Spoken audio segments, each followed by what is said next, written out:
I get off when my wife talks about her ex. Married for 20 years and a couple of years ago my wife admitted that her ex before me had a huge cock. Me, 4 inches and not much girth. She's never got off with me during penetration unless she uses a vibrator. After several long talks and many questions she admitted to having awesome sex with Chad. I was so jealous but instantly found myself extremely turned on thinking of it. One night after several drinks she was using her vibrator and suddenly got really wet. I proceeded to fuck her with her 9 dildo and began to talk dirty to her. I asked her if this felt like Chad and she spread her legs further, arched her back and had the hardest orgasm I've ever seen.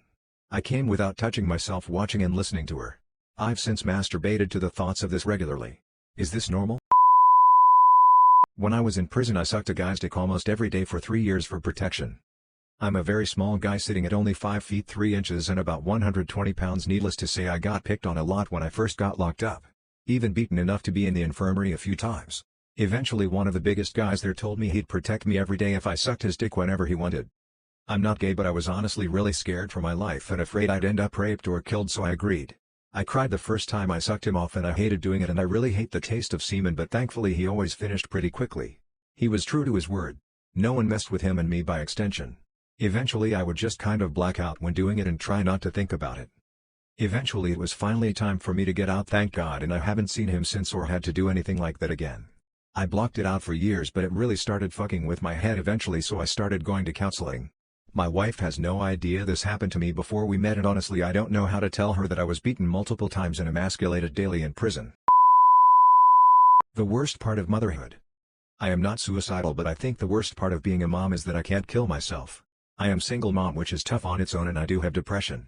I like my life and love my child. I do not want to die but I think about suicide all the time and sometimes I just think about how it not being an option for me sucks.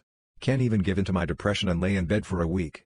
I would never leave my kid alone in the world but damn if I could just not exist and absolve all my problems that would, well, absolve all my problems. Again not suicidal but don't you just sometimes wanna be dead for like a month or two? I'm unsure if I was assaulted at a Turkish bathhouse. I just went to a hammam in Kuşadası, Turkey with my family. The bath experience was fun, and then we all got separate massages. During the massage the guy took my bottoms all the way off and repeatedly stuck his thumbs down my ass crack, as well as brushing the sides of my vag when he was massaging my legs. At one point he also held my hands to his chest, and to the towel he was wearing around his waist.